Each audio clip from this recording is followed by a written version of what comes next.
சேனல்ல என்ன பண்ண போறோம் அப்படின்னா முருங்கைக்கீரை போட்டு பொடிக்கறி பண்ண போறோம். அது எப்படி செய்யலாம்னு பார்க்கலாம் வாங்க. அதுக்கு முதல்ல சட்டியை சூடு பண்ணிப்போமா. சட்டி நல்லா சூடாச்சு. கொஞ்சோண்டு நல்லெண்ணெய் ஊற்றிக்கலாம். பாத்திரம் சூடாயிட்டு இருக்குங்க. இந்த கேப்ல மிளகையும் கடலையும் பொடிச்சு எடுத்துக்கிட்டு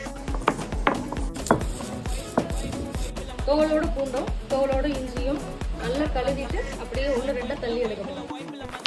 எண்ணெய் நல்லா காஞ்சிருச்சு. இப்போ சிக்கனை சேர்த்துக்கலாம். கொஞ்சமாக மஞ்சள் பொடி சேர்த்துக்கலாம். நசுக்குன்னா இஞ்சி பூண்டை சேர்த்துக்கலாம். கொஞ்சமாக அரைச்ச மிளகு பொடி ஒன்று ரெண்டாக இடிச்சு வச்ச நிலக்கடலை பொடியும் சேர்த்து முருங்கைக்கீரை பொடி. இது நல்லா சுருண்டு வெந்து வந்துருச்சுன்னா என்னோட ஸ்டைல் முருங்கைக்கீரை பொடிக்கறி ரெடி. நிஜமாலுமே பட்டாசா இது வந்து எங்கள் வீட்டுக்காரர் தான் எனக்கு சொல்லி கொடுத்தாரு. அவருக்கு ரொம்ப தேங்க்ஸ். இதை வீடியோவில் பார்க்கலாம்.